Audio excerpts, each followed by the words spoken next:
സമ്പാദ്യം വളരെ ക്ലിയറായിരിക്കണം. ഇന്ന് അങ്ങനെ ഒരു നിർബന്ധ ബുദ്ധിയുണ്ടോ?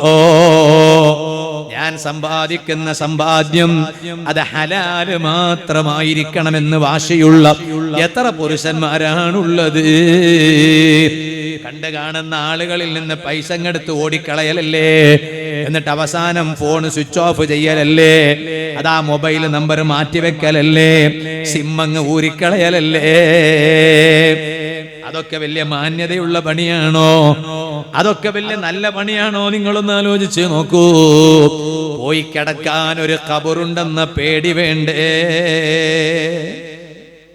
എന്തിനാണ് ഇപ്പൊ ഇങ്ങനെയൊക്കെ ചെയ്യണത്?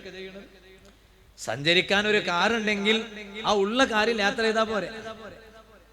അമിതമായ ആർത്തി കൊണ്ട് ഒക്കെ വലിച്ചിടാണ്. ഖുർആനിന്റെ സന്ദേശങ്ങളൊക്കെ എത്ര പ്രസക്തിയുള്ള സന്ദേശമാണ്. അപ്പൊ ഇതൊക്കെ വലിയ വിഷയമാണ്. അതിൽ നമുക്ക് നല്ലൊരു വാശി വേണം. നമ്മൾ എന്തെങ്കിലും ഇങ്ങനെ പോയി കിടക്കാൻ ഖബറിലല്ലേ, ആ ഖബറിൽ പോയി കിടന്നാ പിന്നെ എന്താ ഉണ്ടാവുക? ഒന്നുമില്ല.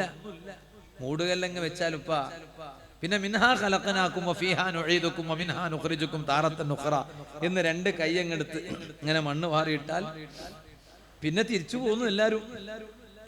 ചുരുങ്ങിയത് 1.25 മണിക്കൂർ നമ്മളെ സമയം വെച്ച് നോക്കുകയാണെങ്കിൽ ചുരുങ്ങിയത് എന്ന് പറഞ്ഞാൽ അങ്ങനെയാണ്.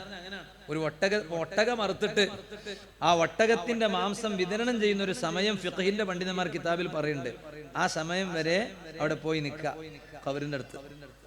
അതിപ്പോ ഇങ്ങനെ കണക്ക് വെച്ച് നോക്കുമ്പോൾ 1.25 മണിക്കൂർ അവിടെ നിൽക്കുക.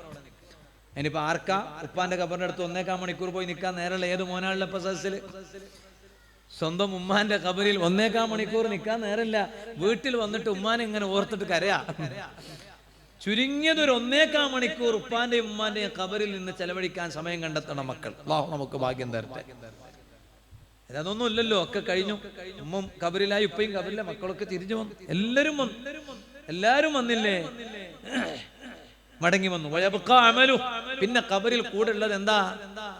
ജീവിതകാലത്ത് ഞാനും നിങ്ങളും ചെയ്തു വെച്ച കർമ്മങ്ങളാണ്, വേറെ ഒന്നുമില്ല.